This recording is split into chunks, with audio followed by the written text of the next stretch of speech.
মই ভাৰ্গৱে এটা অসমীয়া কবিতা আবৃত্তি কৰিম। কবিতাটোৰ নাম লঘোণ। কবি নৱকান্ত বৰুৱা। যদি আপোনালোকৰ ভাল লাগে ছাবস্ক্ৰাইব বুটান আৰু লাইক কৰিব।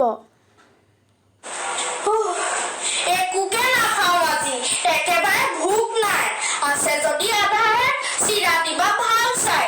দৈ মোক নালাগে, গাখীৰৰ হয় পালে, খেজুৰি গুৰ নেকি লৈ আহ এইফালে। নাই যদি মান ভোক জাহাজী কলকে আন, আৰু একোকে নালাগে এই হ'ব জলপান।